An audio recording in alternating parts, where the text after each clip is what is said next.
So that was a conversation between me and the MD of Maxworth Reality. I think his name is Kesava.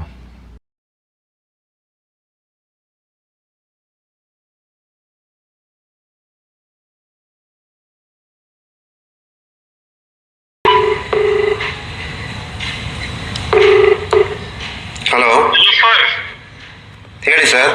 ನಾನು ಮೋಸ ಮಾಡಿದೀರಾ? ಎಲ್ಲಿದೆ sir plot? Register ಮಾಡಿದ್ರೆ ನಿಮಗೆ register ಮಾಡಿ 1000 ರೂಪಾಯಿಗೆ 4000 5000 ಹೋಗೋದು ಅಂತ ಕೊಟ್ಟು ರಿಜಿಸ್ಟರ್ ಮಾಡಿದ್ರೆ ನಾನು ಮೋಸ ಮಾಡಿದೀರಾ? ಅಲ್ಲಿ ಎಲ್ಲಿದೆ ಪ್ಲಾಟ್? ವಿಡಿಯೋ ಮಾಡ್ತೀನಿ. ನಿನ್ನ ನಮ್ಮ ತುಳ್ಳಲ್ಲಿದೆ. ಬಾರ ಲೋಫರ್ ಸುಳೆ ಮಗನೇ ಅಂತ ತೋರಿಸ್ತೀನಿ. ಎಲ್ಲಿದೆ ಪ್ಲಾಟ್? ಅಲ್ಲಿ ಖಾಲಿ ಜಾಗ ಇದೆ ಅಲ್ಲಿ. ಅಂದ್ರೆ ನೀವು ಇದೆಲ್ಲ ಮಾತಾಡ್ತೀಯಾ? ಪ್ಲಾಟ್ ಎಲ್ಲಿದೆ? ಖಾಲಿ ಜಾಗ ಇದೆ ಅಲ್ಲಿ ಅಷ್ಟೇ. ಖಾಲಿ ಜಾಗನೇ ನಿಮ್ ಸೈಟ್ ಅಂತ ಹೇಳೋದು. ಎಲ್ಲಿ ಮಾರ್ಕ್ ಮಾಡಿದೀರಾ ನೀವು? ಪ್ಲಾಟ್ ಮಾರ್ಕ್ ಮಾಡಿದೀರಾ ನೀವು? ಆಫೀಸ್ ಹತ್ರ ಬಾ, ತೋರಿಸ್ತೀನಿ ಬಾ. ಆಫೀಸ್ ಹತ್ರ ಅಲ್ಲ, ನಾನು ಜಾಗದ ಹತ್ರನೇ ಹೋಗಿ ನೋಡಿದೀನಿ 4-5 ಸಲ. ಲೋಫರ್ ಸುಳೆ ಮಗನೇ, ಆಫೀಸ್ ಹತ್ರ ಬಾ, ನಾನು ತೋರಿಸ್ತೀನಿ ಅಂತ ಹೇಳ್ತಾ ಇದ್ದೀನಿ. ಆಫೀಸ್ ಹತ್ರ ಎಲ್ಲಿದೆ ಸೈಟು? IVC ರೋಡಲ್ಲಿ ಸೈಟ್ ಇರೋದು. IVC ರೋಡಿಗೆ ಬರ್ತೀಯಾ? IVC ರೋಡಲ್ಲಿ ನಾನು ಮೊನ್ನೆ ಹೋಗಿ ನೋಡಿದೀನಿ, ಖಾಲಿ ಜಾಗ ಇದೆ ಅಲ್ಲಿ. ನೀವು ಬರ್ತೀಯಾ ಅಂತ ಕೇಳ್ತಾ ಇದ್ದೀನಿ. ಯಾವಾಗ ಬರ್ತೀಯ ಹೇಳು? ಫಸ್ಟ್ ಫೋಟೋ ಕಳಿಸಿ ನಮಗೆ ಅಲ್ಲಿ. ಬಾ, ಕಳಿಸ್ತೀನಿ ಬಾ ನಿಮ್ಗೆ.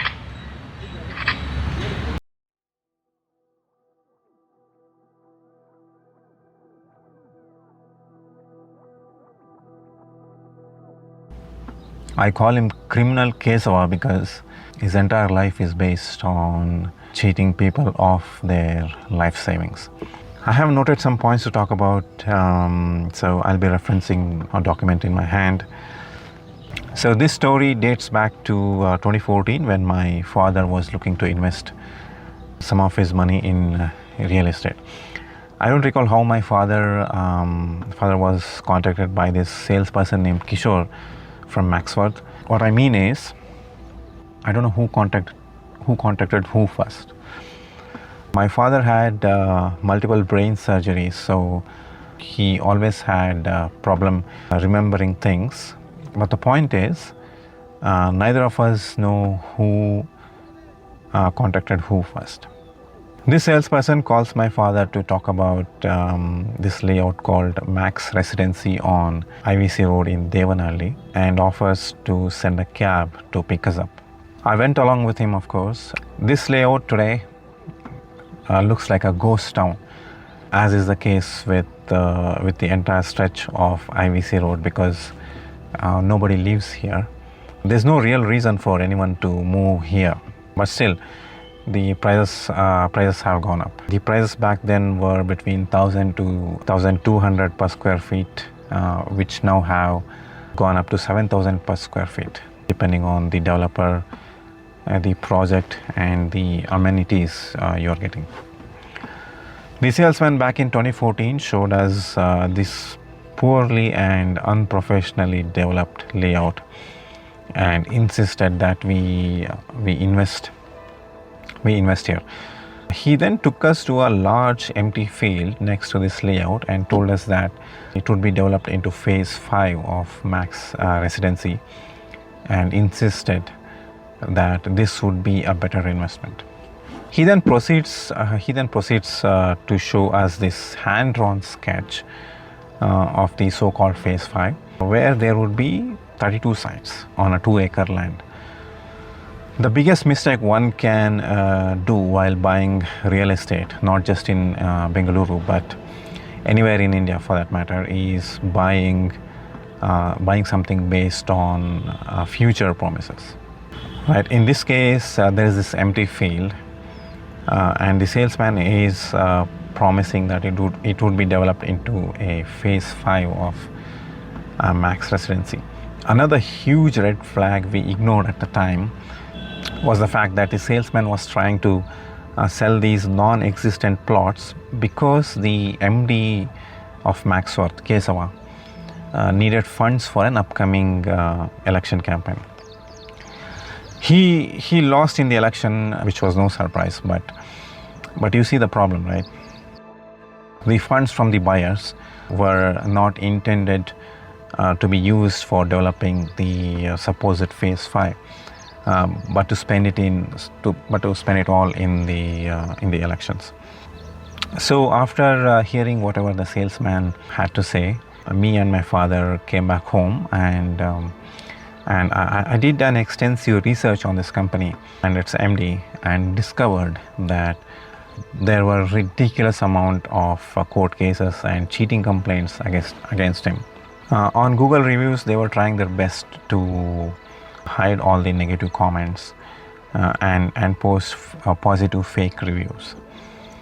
I tried my best to convince my father not to invest his money here, but my father decided to go against my suggestion and gave his money anyways.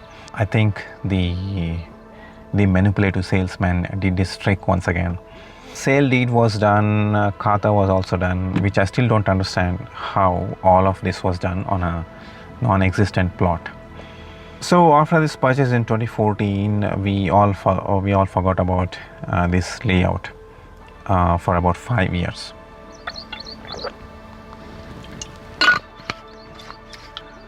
So like I said, we almost forgot about this layout for about 5 years, hoping that the development would be done as promised.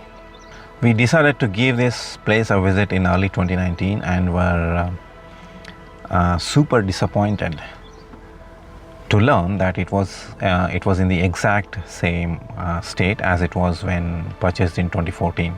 No plot markings, no roads, no footpaths, absolutely nothing.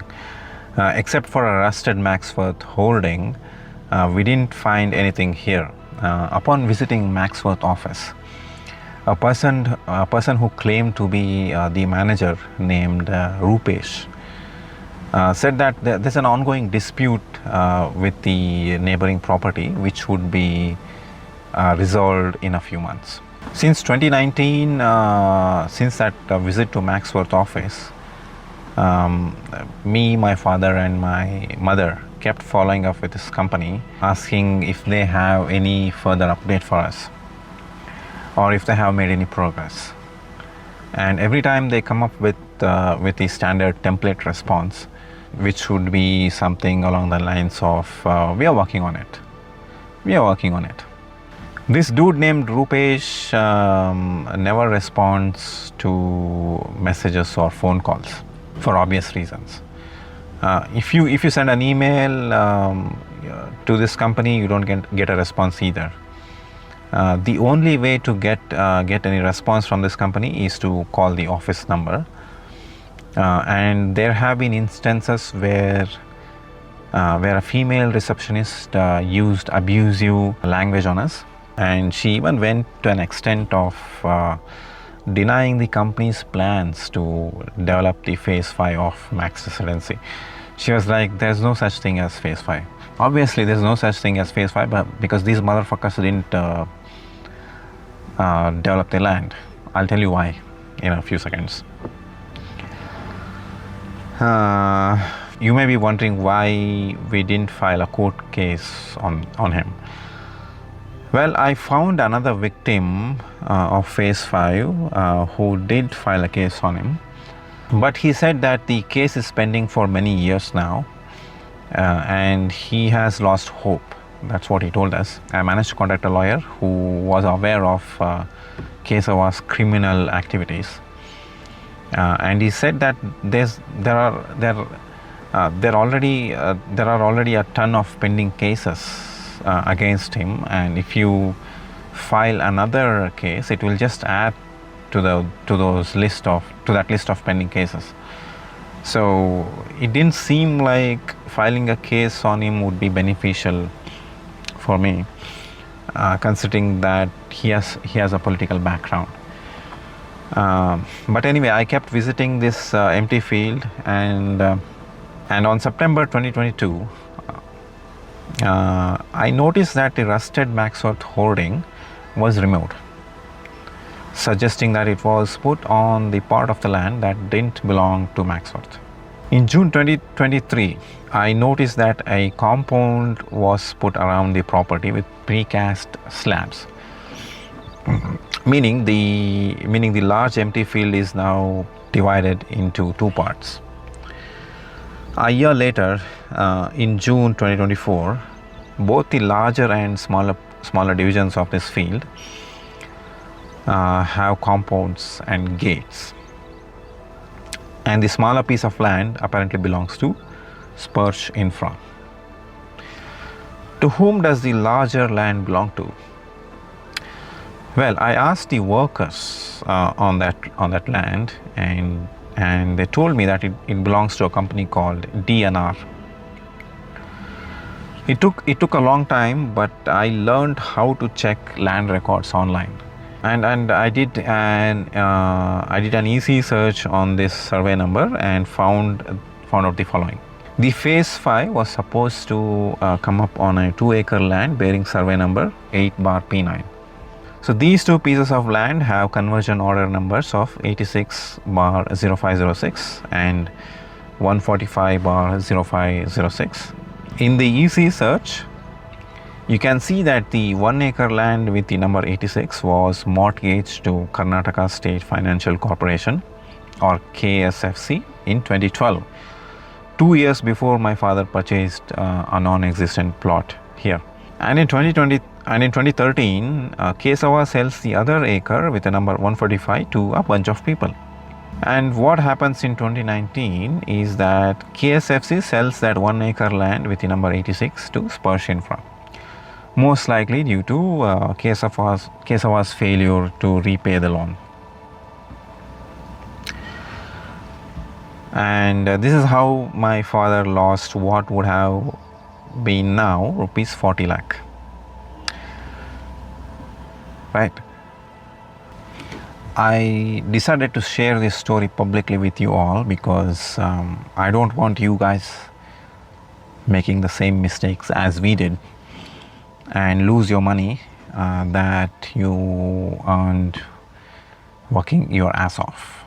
I guess that's all I had to share in this video.